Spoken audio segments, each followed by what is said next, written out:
आप सबने माता गुजरी जी और उनके 2 छोटे साहिबजादों की शहीदी की गाथा तो अवश्य सुनी होगी, पर आज हम आपको उस स्थान के दर्शन करवाएंगे जहां गुरु गोबिंद सिंह जी के 9 साल और 7 साल के मासूम साहिबजादों को जिंदा दीवार में चिनवा दिया गया था। साथ ही एक ऐसे स्थान के दर्शन करेंगे जहां पर गुरु जी की 80 साल की माता गुजरी जी और 2 छोटे साहिबजादों को 3 दिनों तक सजा के तौर पर एक ठंडे बुर्ज में रखा गया था। दिसंबर की कड़ाके की ठंड में उन्हें कोई गर्म कपड़ा ना दिया गया, बल्कि उन्हें भूखा प्यासा रखा गया था।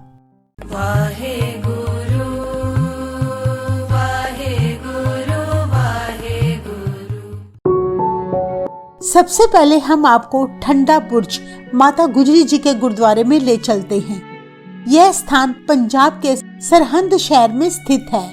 24 दिसंबर 1704 वाले दिन सरहिंद के नवाब वजीर खान ने 80 साल की माता गुजरी जी और उनके 2 छोटे मासूम साहिबजादे 9 साल के बाबा जोरावर सिंह और 7 साल के बाबा फतेह सिंह जी को कड़ाके की ठंड में इस ठंडे बुर्ज में 3 दिन तक कैद रखा गया। वजीर खान ने कैद करने के लिए यही स्थान इसलिए चुना था क्योंकि इस किले के पीछे एक नदी बहती थी, जिससे आने वाली तेज हवाएं दिसंबर में ठंडे बुर्ज को और भी अधिक ठंडा कर देती थी। वजीर खान ने सोचा कि गुरु गोबिंद सिंह जी के परिवार को जितनी अधिक भयानक यातनाएं दी जाएंगी, उतनी ही जल्दी माता जी और छोटे साहिबजादे अपनी हार मानकर इस्लाम स्वीकार कर लेंगे। आज उसी स्थान पर बहुत सुंदर गुरुद्वारा ठंडा बुर्ज माता गुजरी जी स्थित है।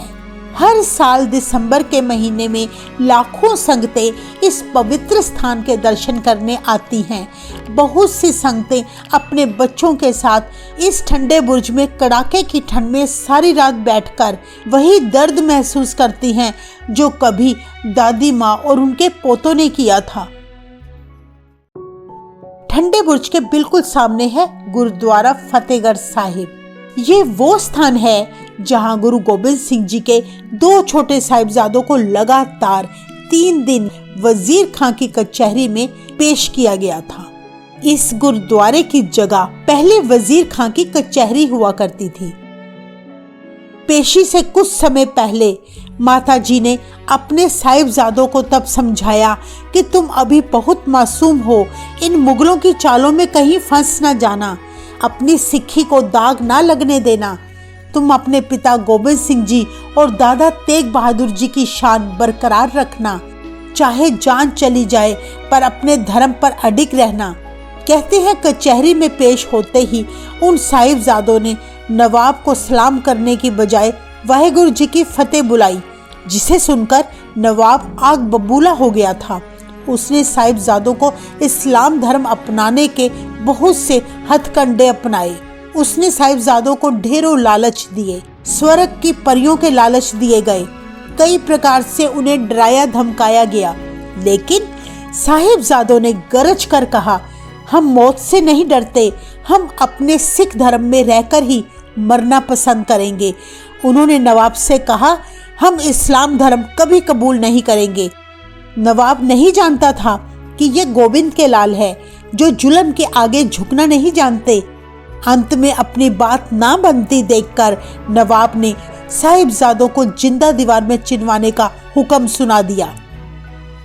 यह स्थान जिसके अब आप दर्शन कर रहे हैं, इसी स्थान पर जालिमों द्वारा छोटे मासूम साहिबजादों को दीवार में चिनवाने का हुक्म दिया गया था। गुरु के लालों ने धर्म नहीं हारा, सिक्खी केशो श्वासों के साथ निभाई और हंसते हंसते अपने धर्म की रक्षा के लिए शहीद हो गई।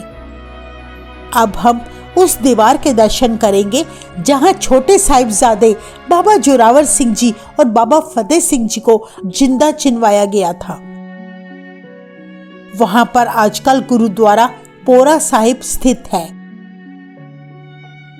यह दीवार जो आप देख रहे हैं, ये वही दीवार है जिसमें साहिबजादों को जिंदा चिनवाया गया था।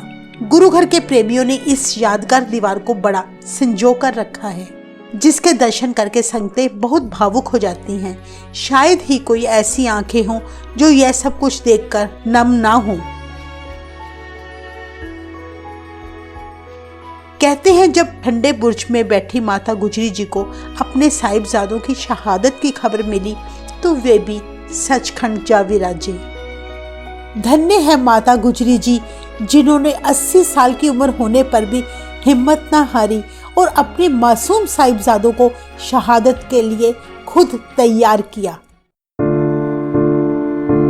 अब हम अंत में आपको गुरुद्वारा बीबानगढ़ ले चलते हैं। इसका इतिहास भी हैरान कर देने वाला है। कहा जाता है कि माता गुजरी जी और छोटे साहिबजादों की शहादत के बाद उनके पार्थिव शरीर का दाह संस्कार करने कोई भी आगे नहीं आया, क्योंकि जालिम नवाब खां से हर कोई बहुत डरता था। उन दिनों फतेहगढ़ साहिब के पीछे हंसला नदी बहा करती थी। उन बेकसूरों की जान लेने के बाद भी वजीर खां को सब्र नहीं आया।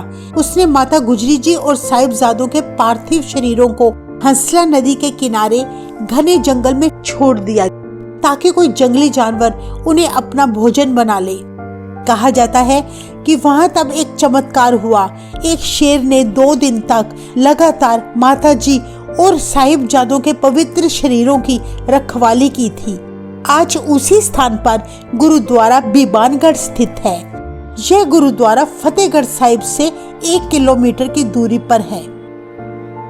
इसी गुरु घर की सीढ़ियां जो नीचे बेसमेंट की तरफ जाती हैं, वहीं पर पोरा साहिब स्थित है। वहां माता गुजरी जी और छोटे साहिबजादों के पार्थिव शरीर रखे गए थे। इस गुरुद्वारे में आप बहुत सारे नकली शेर भी देख सकते हैं। कहा जाता है कि शेर द्वारा 2 दिन तक उन शरीरों की रखवाली करने के बाद तीसरे दिन टोडरमल गुरु गोबिंद सिंह जी का जो भक्त था, उसने वजीर खां से माता जी और साहिबजादे के पार्थिव शरीरों का संस्कार करने की आज्ञा ली। तब वजीर खां ने आज्ञा तो दे दी, पर बदले में टोडरमल से कहा कि जितनी जगह तुम्हें संस्कार करने के लिए चाहिए उतनी जगह में सोने की मोहरें खड़ी करके रखी जाए, तभी मैं तुम्हें यह जगह दे सकता हूँ। तब दीवान टोडरमल ने कहा कि मुझे यह सौदा मंजूर है, अगर मुझे गुरु जी की माता जी और साहिबजादों के संस्कार करने की सेवा प्राप्त हो जाए तो यह सोना भी उनके आगे कुछ नहीं। कहा जाता है तब टोडरमल को 78,000 सोने के सिक्के के बदलों में वे जगह मिली थी। यह दुनिया के इतिहास का सबसे महंगा सौदा था। दीवान टोडरमल ने जिस स्थान पर माताजी और साहिबजादों का दाह संस्कार किया था, वहां आजकल गुरुद्वारा ज्योति स्वरूप सुशोभित है। हम आपको बताना चाहेंगे कि पंजाब में और खास तौर से सरहंद में रहने वाले बहुत से ऐसे गांव हैं जहां के निवासी माता गुजरी जी और 2 छोटे साहिबजादों की याद में पूरा दिसंबर का महीना शोक में बिताते हैं। वे जमीन पर सोते हैं और पूरा महीना गुरु घर की सेवा करते हैं। इस महीने में शादी ब्याह जैसे खुशी के काम करना पसंद नहीं करते। आप सबसे अनुरोध है कि गुरु गोबिंद सिंह जी के छोटे मासूम साहिबजादों की इस अनोखी शहादत को अपने बच्चों को दिखाएं और ज्यादा से ज्यादा शेयर करें। वाहेगुरु जी का खालसा, वाहेगुरु जी की फतेह।